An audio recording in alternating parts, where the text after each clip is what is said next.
My name is Emma, I'm 23 years old, and I have been living and traveling the US in my minivan since April of 2023. And today we are going to be answering all of the money questions.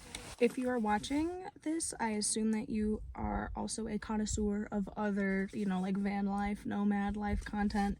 And I'm sure that you're aware that this lifestyle can be substantially cheaper than paying a mortgage, paying rent, and being a contributing member of society.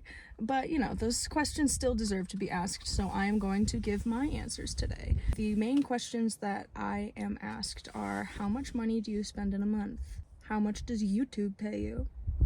And how could you afford to start to do this in the first place? So we're going to be answering those three questions in full, starting with the monthly budget. To make things easier, I just simplified it to a 30-day budget. We're going to be accounting for all of the money that I spent in the last 30 days. So we're going to start with gas, which is the main expense, always. It's always the most expensive thing. It's always my highest cost every month.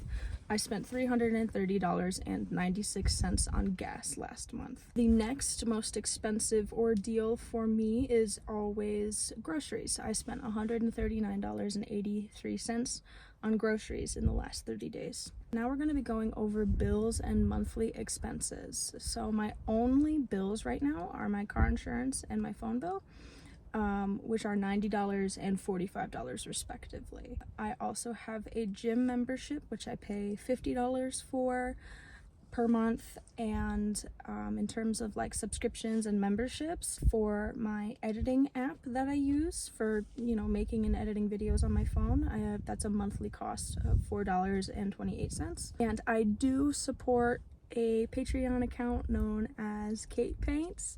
That's $5 every month. You should go check her out. She does a lot of really cool abstract watercolor art, and she's a good friend of mine, so go check her out. Next is laundry. I spent $13.75 on laundry.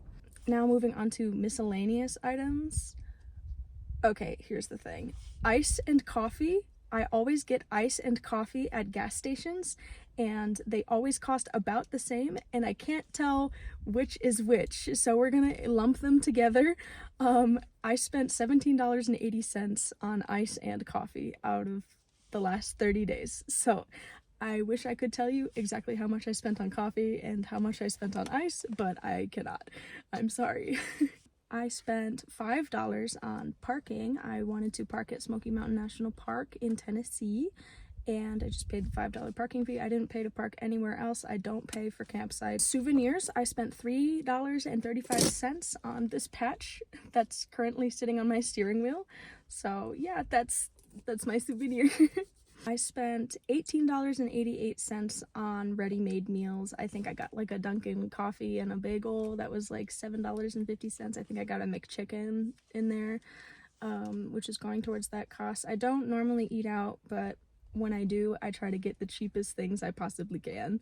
And okay, I have an additional $29.12 to account for here. I literally don't know where I spent this money. I was going through my bank statements, and normally it gives me the amount that I spent and the location where I spent it. The location was just a bunch of numbers, so I don't know what that was. It's a weird number, but we are going to include it here for now. I am going to figure out what I spent that money on eventually, but for the sake of honesty, we're just going to include it here. We have an unknown, unaccounted for $29.12 hanging out in the in the mix here. So that's gonna bring our total monthly expenditure to $752.97 this past month. Oh, that's the biggest wasp I've ever seen in my life! Oh!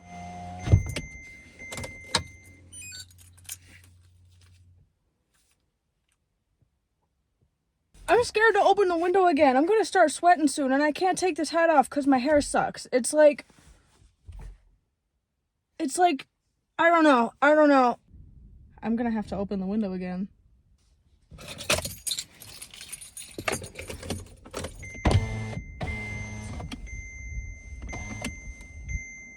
So now we are going to talk about YouTube revenue. And in order to talk about this, I'm going to briefly speak about how YouTube revenue works for me first. YouTube will not cut me a check until I make at least $100, and YouTube pays you monthly. So you have to meet a $100 threshold, and then you'll receive that money the next month. So the way I make money from YouTube is from YouTube Super Thanks, which are like the little donation buttons you see when you go to put a comment on my YouTube video. There's like a little $sign button with a heart, and you can donate, and that money will be included with my ad revenue money to go towards like a YouTube paycheck. And once I meet the $100 minimum threshold, then I will receive that money the following month. So a little bit confusing, but I have made a total of $124.28 from YouTube since I became monetized last October. The question is going to be, Emma, why so little? After I made that check, I promptly dropped off the internet and I stopped uploading regularly until the beginning of February, and I haven't received another check from YouTube yet. My videos have been doing a little bit better recently, thanks to you guys, and I will be expecting another check in late March.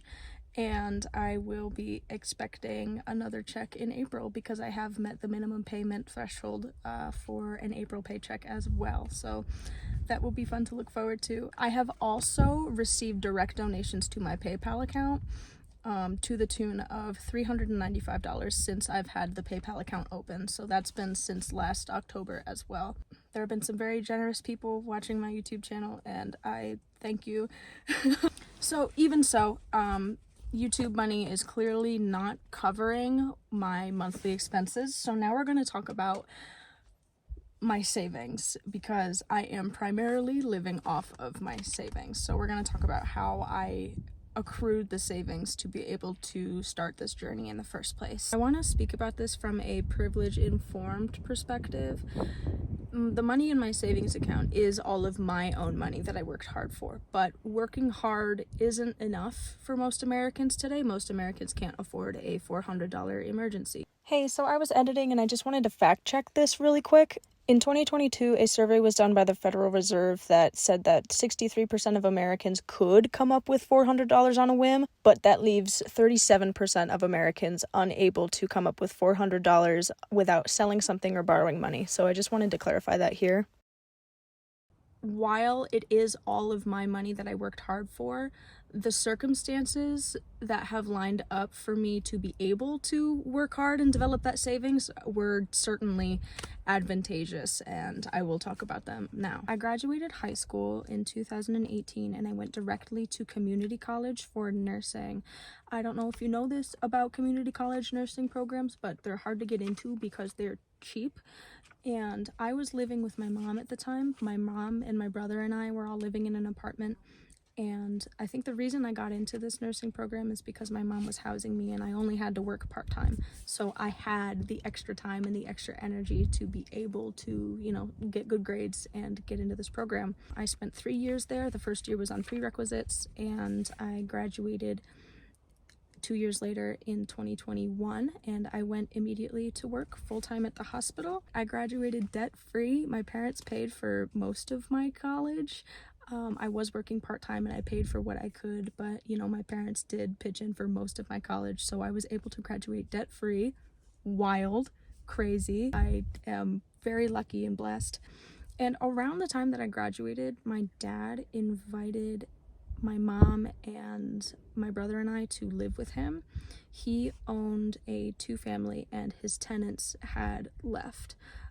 He lived on one side of the 2-family, and the other apartment in the 2-family complex was empty. He doesn't own any other buildings. He doesn't own any other homes. He doesn't rent anything else. All moved in with my dad, and I lived on one side with my brother in the unoccupied apartment, and my parents lived on the other side, and I rented from my dad. To have parents who are homeowners in 2021, wild.